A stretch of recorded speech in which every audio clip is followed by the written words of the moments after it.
जय श्री राम, जय वीर बजरंगी। भाइयों और बहनों, आज हम एक बहुत गहरे और जरूरी विषय पर बात करने जा रहे हैं। मुझे रोजाना ऐसे सैकड़ों संदेश मिलते हैं जिसमें लोग कहते हैं, गुरुजी, मैं हनुमान जी का भक्त हूं, मैं रोज हनुमान चालीसा करता हूं, 11 दिन का पाठ कर लिया, 21 मंगलवार का व्रत कर लिया, सुंदरकांड भी किया, भोग भी चढ़ाया, लेकिन फिर भी मेरी बात हनुमान जी क्यों नहीं सुनते?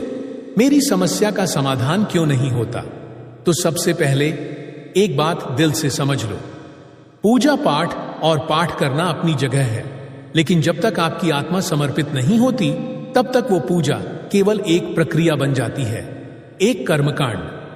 समर्पण का अर्थ सिर्फ यह नहीं है कि आपने दीपक जलाया, आरती गाई और किताब खोलकर हनुमान चालीसा पढ़ दी। समर्पण का असली अर्थ होता है हर स्थिति में प्रभु का धन्यवाद करना। जब जीवन में सुख मिले तो हनुमान जी को धन्यवाद देना आसान होता है, लेकिन जब दुख आए और आप तब भी यही कहो कि यस प्रभु धन्यवाद, आपने शायद इससे भी बड़ा संकट टाल दिया, तभी आप सच्चे भक्त बनते हो। अब आइए बात करते हैं उस अंतर की जो एक सामान्य पाठ और एक जीवंत अनुभव से भरे पाठ के बीच होता है। एक होता है सिर्फ पढ़ना, जैसे किताब खोलकर आप पढ़ रहे हो, सिर्फ आंखों से शब्दों को देख रहे हो, और एक होता है उस पाठ को आत्मा से पीना।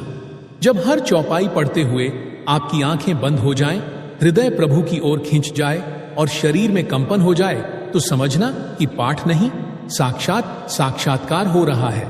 और आज मैं आपको एक तीसरा तरीका बताने जा रहा हूं जो न सिर्फ शक्तिशाली है बल्कि उसमें तर्क भी है, अनुभव भी और ग्रहों की विद्या भी।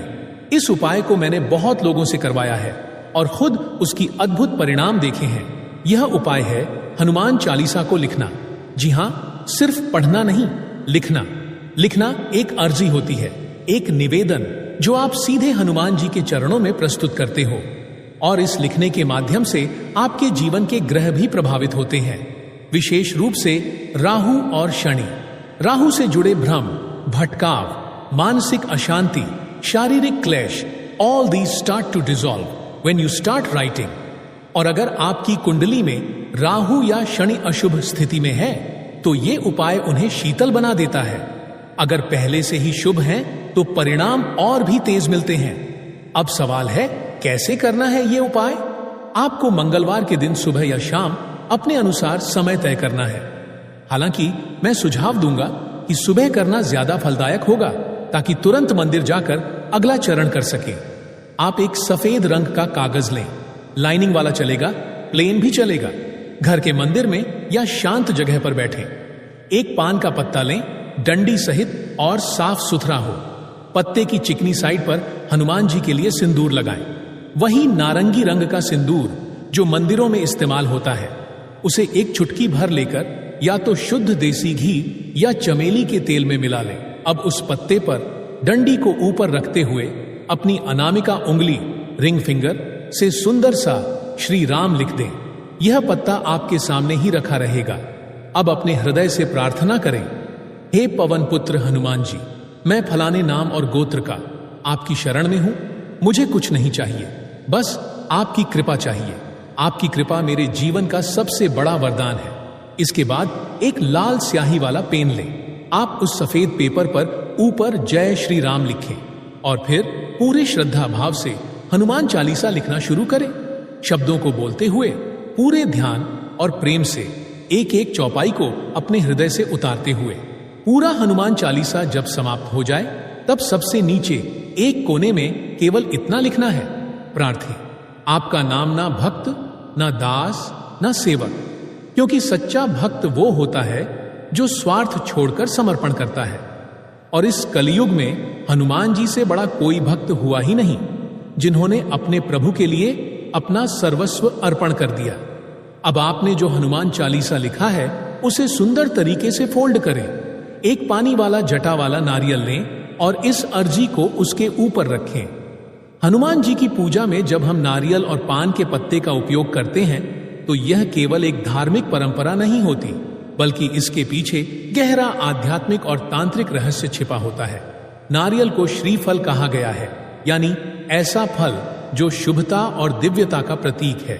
इसकी आकृति सिर के समान होती है और जब हम इसे भगवान को अर्पित करते हैं तो यह प्रतीक होता है कि हम अपने अहंकार, अपनी बुद्धि और अपनी संपूर्ण चेतना को प्रभु के चरणों में समर्पित कर रहे हैं।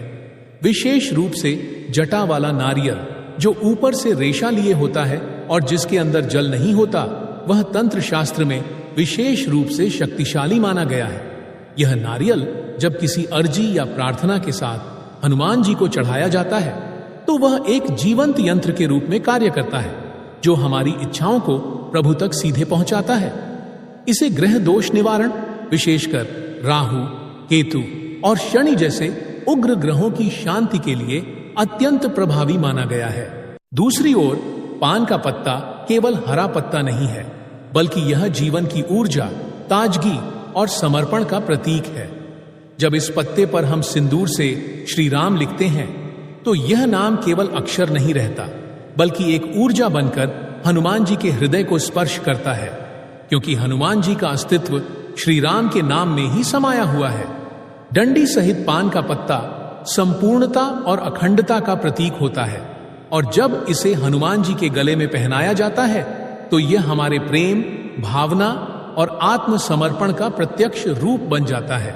यह भाव प्रकट करता है कि हे प्रभु, यह मेरी भावना है, मेरा प्रेम है, इसे अपने हृदय के समीप रखें।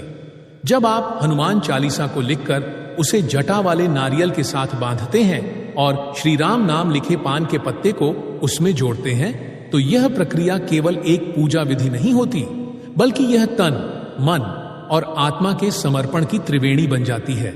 नारियल बुद्धि और कर्म का प्रतीक होता है, पान का पत्ता हृदय और भावना का, और जब ये दोनों एक साथ हनुमान जी को समर्पित किए जाते हैं तब भक्त का समर्पण पूर्ण माना जाता है। यही वह अवस्था होती है जहां से हनुमान जी की कृपा के द्वार खुलते हैं और हमारे जीवन की उलझी हुई गांठें अपने आप सुलझने लगती हैं। फिर इसे एक लाल कलावा लेकर 3, 5, 7, 9 या 11 बार लपेटें।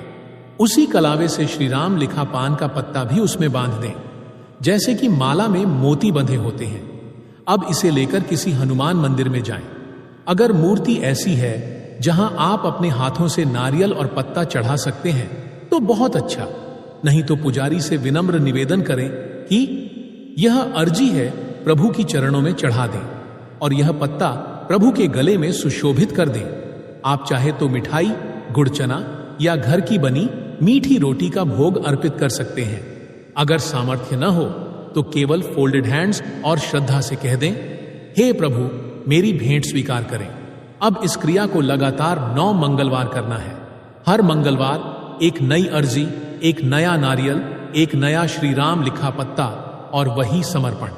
अगर इस दौरान किसी महिला को मासिक धर्म के कारण रुकना पड़े तो कोई दिक्कत नहीं, उसी क्रम को फिर से जहां छोड़ा था वहां से शुरू करें।